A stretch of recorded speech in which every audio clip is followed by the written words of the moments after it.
Hola Guripas. Hoy vamos a centrarnos en las tropas anglo-canadienses durante la Segunda Guerra Mundial de la mano de un evento de recreación privado. Si os acordáis, en el anterior vídeo hablábamos de que los eventos pueden ser tanto públicos como privados. Bueno, pues hoy queremos mostraros un ejemplo de lo que es un fin de semana de inmersión, de lo que se conoce como Living History. Ahí tenéis un adelanto.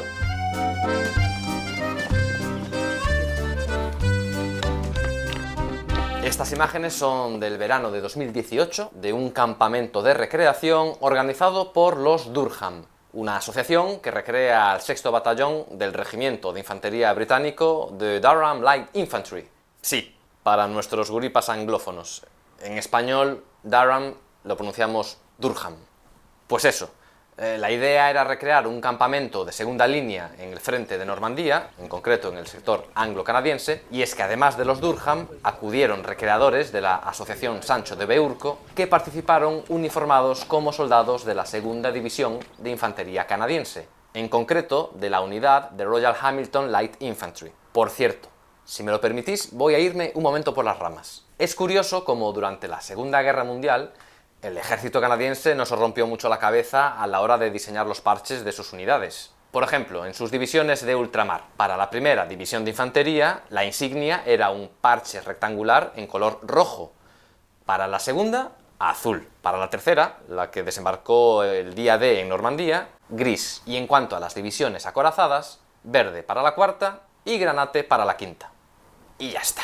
Luego, con otras divisiones que permanecieron en territorio canadiense, hacían una combinación de estos 5 colores. Con lo cual, hoy en día, en el mundo del coleccionismo, es bastante difícil diferenciar una buena réplica de un parche original, porque es que realmente son así de sencillos. Y ahora sí, volvemos a la recreación. Lo que se busca con este tipo de eventos es pasar un fin de semana de inmersión total.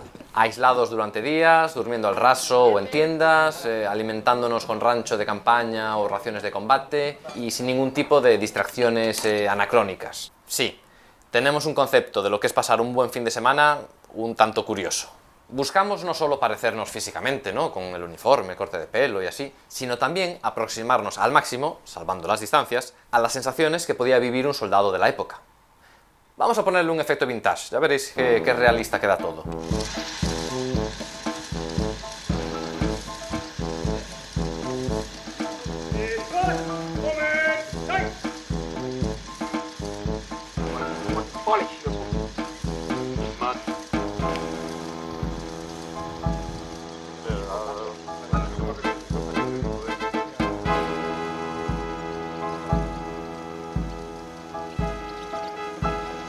Con el izado de la bandera británica dimos oficialmente arrancado el evento.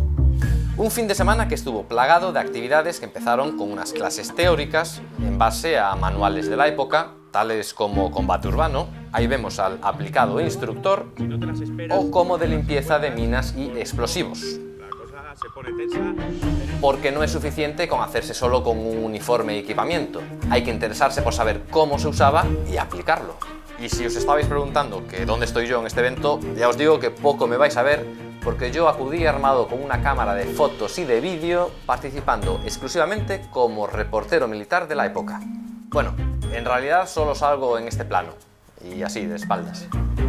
Estoy muy contento porque fue una gran oportunidad de estrenar un proyecto de recreación nuevo, un uniforme del ECFPU, siglas de Canadian Army Film and Photo Unit, de la que ya os hablaré en otro momento. De esta forma, digamos que no participé como un fotógrafo externo, sino que intenté meterme en el papel, actuando como lo haría un fotoreportero de la época.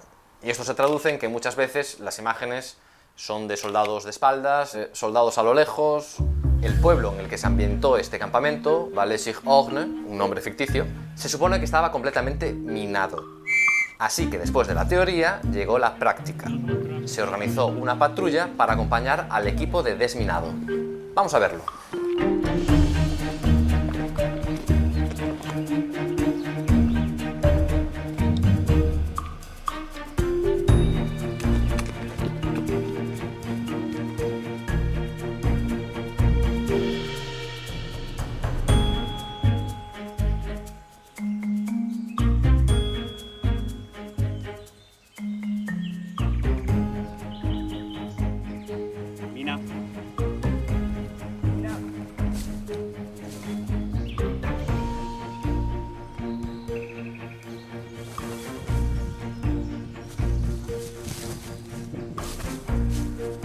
Lo que acaban de descubrir es un ejemplar de la mina antitanque más utilizada por el ejército alemán durante la Segunda Guerra Mundial, la Tellermine. Obviamente, esta es una réplica inerte, completamente inofensiva, pero al recreador que le tocó desactivarla se le veía bastante nervioso.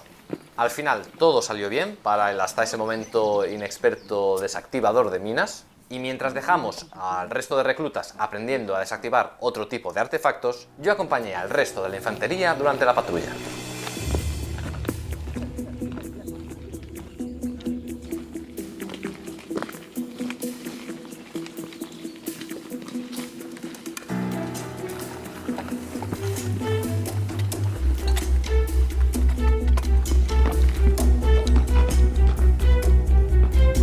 Esto es lo que pasaba sobre el terreno. Mientras, en retaguardia, en el campamento, la sección de transmisiones se encarga de recibir y distribuir las órdenes del cuartel general. Entre ellas llegó la de organizar una nueva patrulla, en este caso adentrándonos todavía más en territorio enemigo. Vamos a verlo.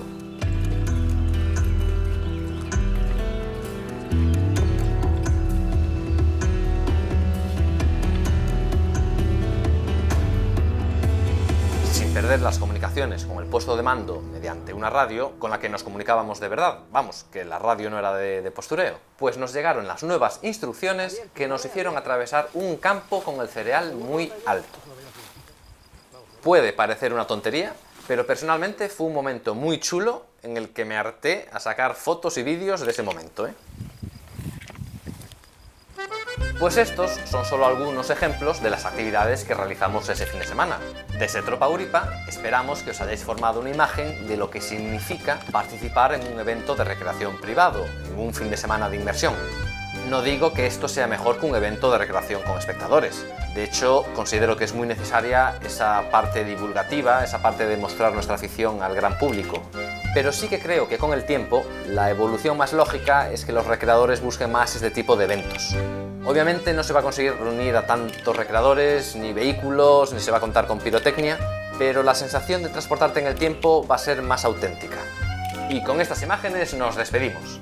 Hasta el próximo capítulo, guripas, y rompan filas.